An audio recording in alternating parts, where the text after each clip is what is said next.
Hello, this is Hello. George Ellis with Coronado Beach Productions, and we're here with another episode of our podcast.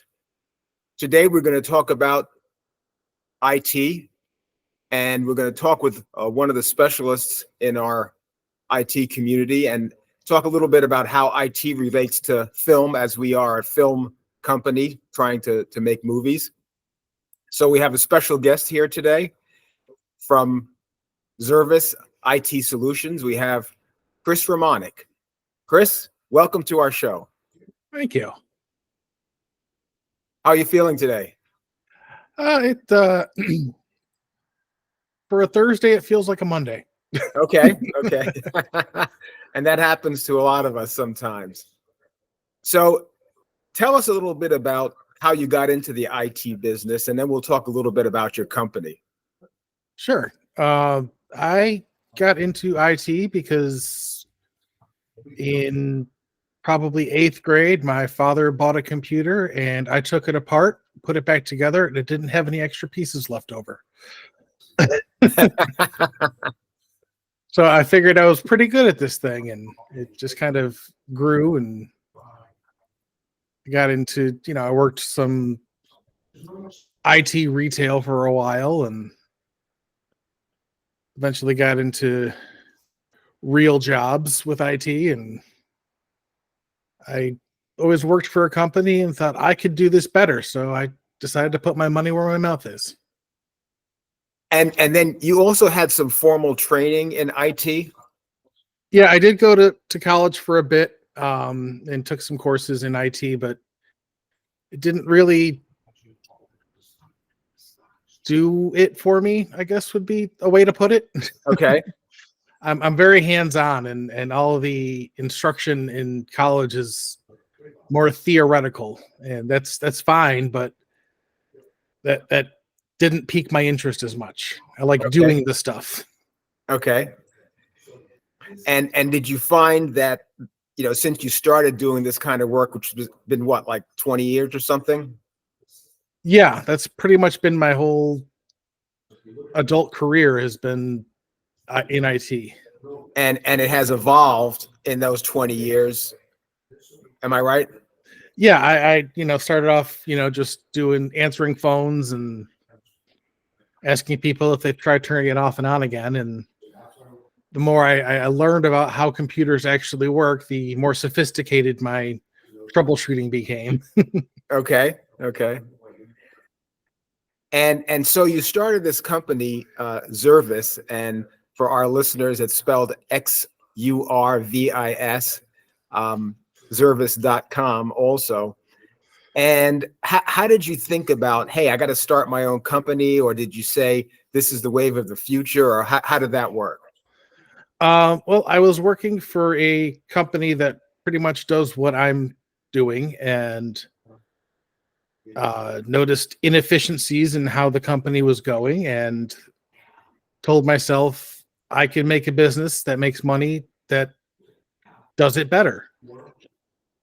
Okay, so basically the old adage of building the better mousetrap, right? Essentially, yeah. Right. And I have some notes here on my phone, and so if we think about it, we're pretty much surrounded by IT. The technology is just, almost seems like every day there's something new. Whether it's a smartphone or the very computers that we're using right now to make this podcast. And so I think that everyone looks at it as, unless you're in a small town somewhere and there's no internet access and you're just, living like in the 70s or something, everyone touches, some IT. Yeah, it is really taking a front stage to modern life. It's all run somewhere by a computer. Right.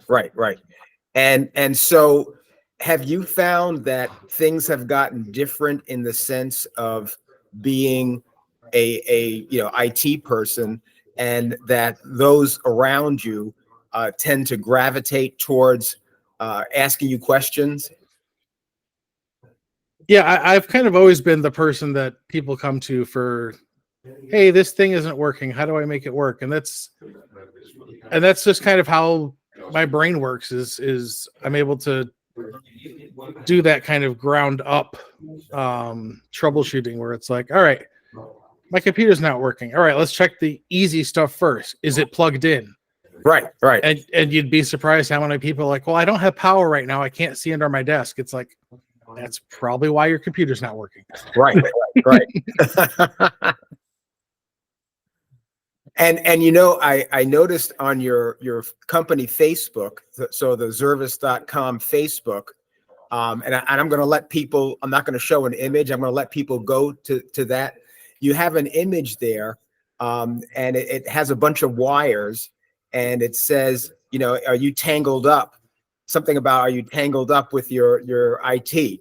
And I think that's brilliant, because I think so many people think about that they don't quite understand how the system works. They just want it to work, especially for an end user who's not in the business. And you kind of have that vision of all these wires everywhere, and where do they go, and why do they work or not work? I thought that was that's a very good thing. I think it's good for your Facebook. May want to consider it for your website too. I'll mention that again. It's XURVIS XURVIS.com is I know is your website, and I know you have contact information there. So tell me, as you've progressed through doing this type of work, tell me, what would be your vision in the next 5 years, not only for the industry, but for yourself? Take that question into two parts. Sure. Well, as we kind of move into an AI centered, at least that's where the big companies want to lead us. This is AI, and I get disappointed with what they're doing with it, in that they're like, oh, well, look, it can make the art. And it's like, why not have the AI do the crappy jobs and have the humans make the art? That's where we are as people. It's how we express ourselves. Which is a two-pronged sword, because not two-pronged sword, but it's double-edged sword. That's the phrase.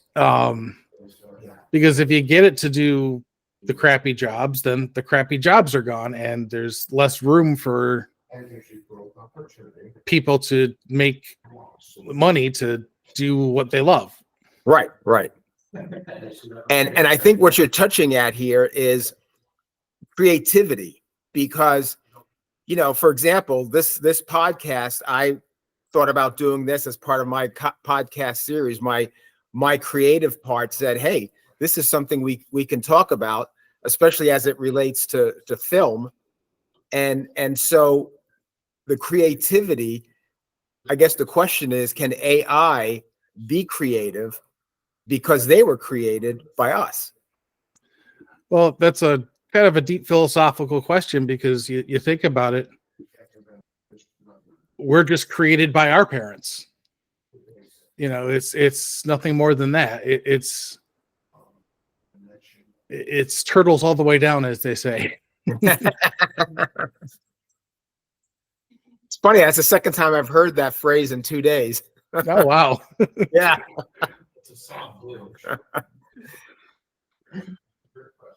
So where would you say, where do you see yourself in 5 years in looking at the way IT is? Would AI be part of your life? Or would it be part of your life maybe in a different way?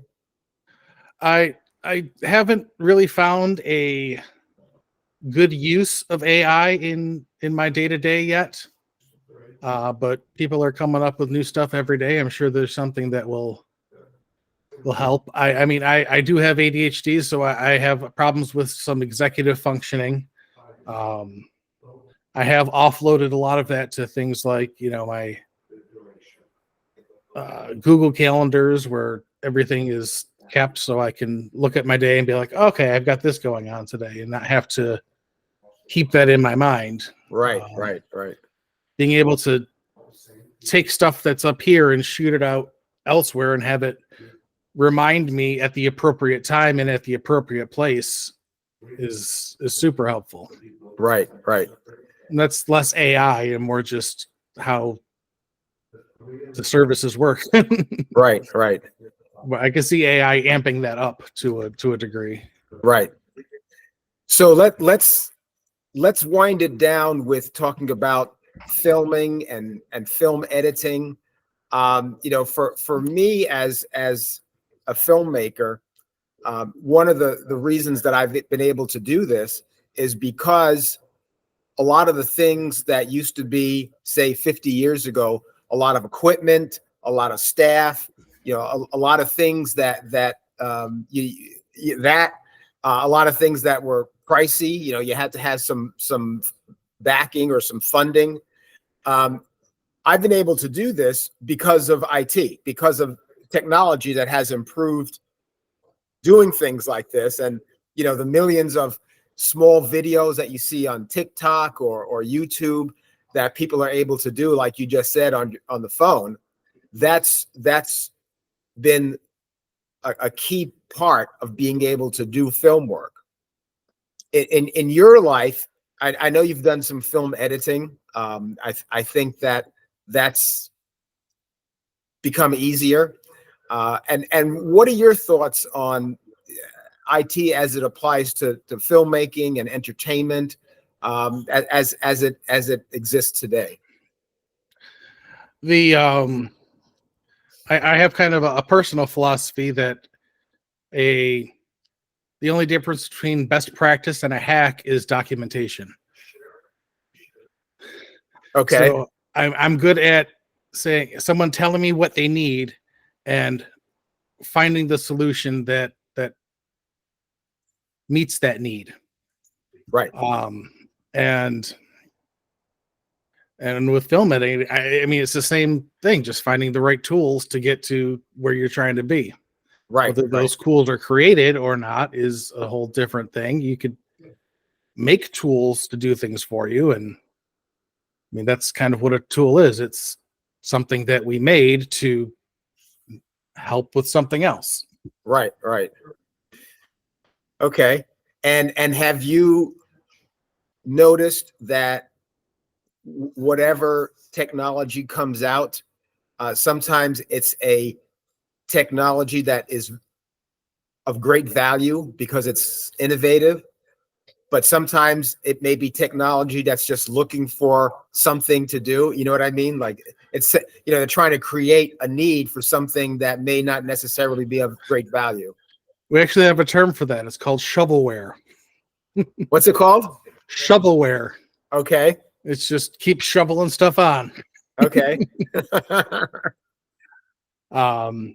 Yeah, of course. I mean, that's kind of how the economy works. It's like, okay, we need to find a need for this thing.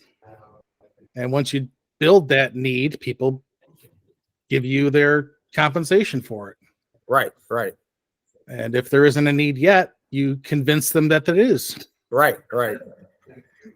And then if you can't convince them, go on to the next technology. Yeah.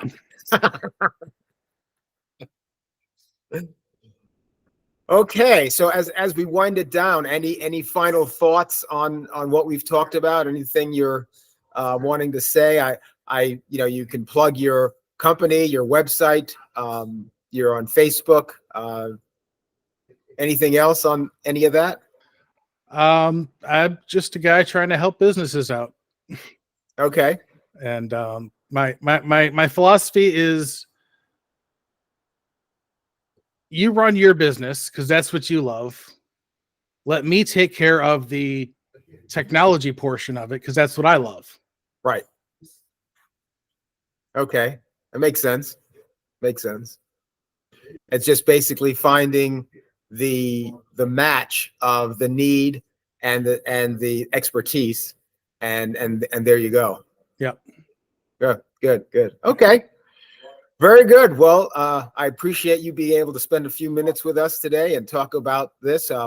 Hopefully down the road, we'll maybe be able to meet again on this forum and talk about some newer things that come up and go from there. Sounds great. Okay. Well, thanks again, Chris. Yeah, have a great one.